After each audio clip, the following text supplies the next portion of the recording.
সবচাইতে বেশি স্নেহ করত সে রামকে। রামের ছোটকাল থেকে সৌম্য শান্তি দিব্য মূর্তি জন্মগ্রহণ করছেন, তার দর্শন মাত্রেই জীবের মুক্তি হয়ে যেত। তার রাজা দশরথ রামকে খুব মনে করতেন যে আমার রাম নেই, রাম বাইরে গেছে, শস্ত্রবিদ্যা শিখতে গিয়েছেন। যখন রামকে রাজা করা হবে এবং প্রথম যুবরাজ করা হয়ে ঘোষণা করা হলো যে অযোধ্যার যুবরাজ হবেন দশরথ জ্যেষ্ঠ পুত্র রাম, তখন কৈকি দেবী তখন দশরথকে তার পুরনো কথা মনে করেন যে স্বামী, আপনার সাথে তো আমার একটা কথা ছিল যে আপনি আমার কাছে একটি কিছু চাইতে বলেছিলেন, বর চাইতে বলেছিলেন, যে বললো যে এটাই আমি সময় আমার যে পাওনাটা আমি চাই। তখন বললো যে নিঃসংকোচ দিয়ে তুমি আমার কাছে চাইতেই পারো, কারণ তুমি আমার সেবা যত্ন করে আমার সুস্থতার কারণে হচ্ছে। তুমি বলছে আমি যা চাইবো দেবেন, আপনি আমার কথা দিচ্ছেন? বলে হ্যাঁ, কেন দিব না, তথাস্থ। আর তখনকার দিনে তথাস্থ বললে ব্রহ্ম বাক্য, কারণ সবাই সাধক ছিলেন।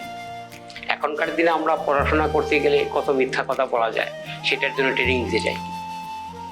কিভাবে আমাদের বেশি মিথ্যা শিখবো, আধুনিক ভার্সনে আমরা মিথ্যা শিখতে যাই উচ্চ শিক্ষায় শিক্ষিত হতে। কি করে মানুষকে ঠকানো যাবে এটা শিখতে যাই। আর তখনকার দিনে কি করে মানুষকে জয়ী করা যায়, কি করে মানুষের কল্যাণ করতে, তখন সাধনা করতে যেত মানুষ। তা তদ্রূপ সেই জায়গাতে তখন বললে যে ঠিক আছে প্রিয়া, আমি তোমাকে কথা দিলাম, তোমার আমি রামায়ণের কিন্তু ঠিক এইভাবে লেখা নেই, রামায়ণে লেখা মধুর রস দিয়ে, কিন্তু আমি কিন্তু আমার এই জাগতিক ভাষায় আমি বলছি। কারণ রামায়ণ ভাষায় বর্ণনা দিতে গেলে এক একটা সাবজেক্টই হবে 10-15 দিন, মানুষ শুনতে একটু বিরক্ত বোধ করবে, যার জন্য আমি খুব শর্টে বলে দিচ্ছি। তা ঠিক আছে প্রিয়ে। তা সেই জায়গার ক্ষেত্রে তখন তথাস্থ বলাতে তখন বললো যে আপনি রামকে বনবাসে পাঠান, আপনি রামকে বনবাসে পাঠান এবং আপনি ভরতকে রাজা করুন। তখন রাজা দশরথ কষ্ট পেলেন যে না, তোমাকে আমি এই বর দিতে পারবো না, আর এই কাজটা আমি করতে পারবো না, তুমি অন্য কিছু চাও। তখন কৈকি বললেন যে আমি আপনার সেবা যত্ন করেছি, আমি আপনার তার পুরনো কথা মনে করিয়ে দিচ্ছে, সেবা যত্ন করেছি, আপনার কাছে আমার এটাই চাওয়া ছিল এবং আমি আপনাকে বলেছি যে সময় মতো আপনার কাছ থেকে আমি চেয়ে নিব, কিন্তু মূল বিষয়টা আপনি আমায় এটা যদি প্রদান না করেন আমি কিছু আপনার কাছ থেকে নিব না। কারণ আগেকার দিনে দেখা যাচ্ছে মানুষের কাছ থেকে কথা দিয়ে যদি তার কথা রক্ষা না করা হতো, তার কাছে ব্রহ্মঋণ হতো মানুষ। আর এখন যদি মানুষের কাছ থেকে কিছু নিয়ে যেটা ফেরত না দেয়, একদম সে বড় পারদর্শী বীর হয়ে যায়। তখনকার দিনে কোনো কিছু নিয়ে যদি মানুষকে কোনো কিছু ফেরত না দেওয়া হতো বা তার কথা যদি রাখা না হতো, সেই ব্যক্তির কাছে সে ব্রহ্মঋণ হতো।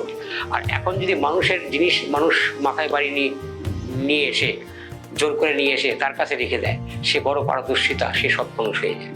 কারণ এই যুগ, তেতার যুগ আর এই যুগ অনেক ডিফারেন্স আছে। তা তদ্রূপ তখন ভগবান রাম শুনলেন, তখন বললে যে ঠিক আছে তাই হবে। তাই এই পুত্র শোকে খুব চিন্তায়, কারণ প্রকৃত রাজ্যটা যার কাছে তুলে দিবে যোগ্য ব্যক্তি তো হতে হবে। তখন সেই রাজা দশরথ এবং কৈকি মা কৌশল্যাকে বললেন, কৌশল্যা দুঃখ পেলেন ভগবান রামকে বলাতে। রাম শুনে খুব মুচকি হাসি দিলেন। রাম উনি জানেন তো পৃথিবীতে এসছেন লীলা করতে, উনি সম্পূর্ণ জানেন, পূর্ণ ব্রহ্ম ষোলো করা ভগবান। তা পৃথিবীতে যখন এসছেন তখন শুনলেন যে ঠিক আছে তাই হোক, আমি 14 বছর বনবাসে যাব। এখন রাম একা কেন যাবেন? তখন সীতা দেবী বললেন আমিও যাব এবং তার সাথে লক্ষণও যাবেন। লক্ষণ বললেন যে না, আমি দাদাকে ছাড়া আমি কোনো প্রকার একা হব না। কারণ লক্ষণ ছিলেন সেই বাসুকী নাগের অবতার, যিনি পৃথিবীকে ধারণ করে আছেন তার মাথার মণি হিসেবে, সেই বাসুকী নাগ। আমাদের এই পৃথিবীটা চলছে এই বাসুকী নাগের মাথার মণি পৃথিবীটা। তা বাসুকী নাগের মাথা মণি, তা বাসুকী নাগ অবতার হয়েছিলেন প্রভু রামের সাথে। তা লক্ষণও বললেন যে আমি যাব, সীতা দেবী বললেন আমি যাব। সীতাকে নিতে চাইছিলেন না, কিন্তু তখন বনবাসে গেলেন। তা বনবাসে যাওয়ার পরবর্তীতে ওই যে তাকে 14 বছর বনবাসে পাঠিয়েছেন, কিন্তু পূর্বজন্মে ভগবানকে বনবাসে পাঠিয়েছেন, তাকে তো অজ্ঞাতবাস বনবাস অজ্ঞাতবাস তাকে পেতে হবে।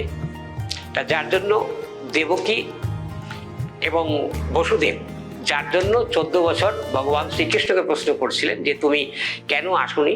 ভগবান শ্রীকৃষ্ণকে প্রশ্ন করেছিলেন যে তুমি 14 বছর পরে কেন এলে। তখন বসুদেবকে এবং দেবকীকে ভগবান শ্রীকৃষ্ণ নিজে বললেন যে আমি এসছি যে পূর্বজন্মের যে তোমার যে পাওনার যে কর্মের ফল ছিল সেই কর্মের ফলটা পরিপূর্ণতা হয়নি, তাই 14 বছর পূর্ণ হয়েছে। 14 বছর পরে আমি এসছি তোমাকে এই কারাগার থেকে মুক্তি করতে। একদমই তাই। গুরুজি কিন্তু আমাদেরকে বোঝালেন যে শ্রীকৃষ্ণ কেন তার বাবা মাকে ছোটবেলায় কারাগার থেকে মুক্তি দেয়নি এবং 14 বছর পর তিনি কেন মুক্তি দিলেন, তিনি কিন্তু আমাদের সামনে এবং দর্শক বন্ধুদের সামনে কিন্তু বিস্তারিতভাবে আলোচনা করলেন। আবারও বলে রাখি, যারা ভাবছেন যে গুরুজির সঙ্গে যোগাযোগ করতে চান তারা গুরুজিকে পেয়ে যাচ্ছেন রায়গঞ্জে রত্নজ্যোতি শোরুমে। রত্নজ্যোতি শোরুমের ঠিকানাটি বলে রাখবেন, দেবীনগর মহারাজা হাই স্কুল এবং দেবীনগর কালীবাড়ির মধ্যবর্তী স্থান রত্নজ্যোতি মোড়ে। এছাড়াও গুরুজিকে পেয়ে যাবেন মালদা, জলপাইগুড়ি এবং শিলিগুড়িতে। আজকের মতো রত্নজ্যোতি অনুষ্ঠান এখানে শেষ করছি। ততক্ষণ পর্যন্ত সকলে ভালো থাকবেন, সুস্থ থাকবেন। নমস্কার। জয় মা।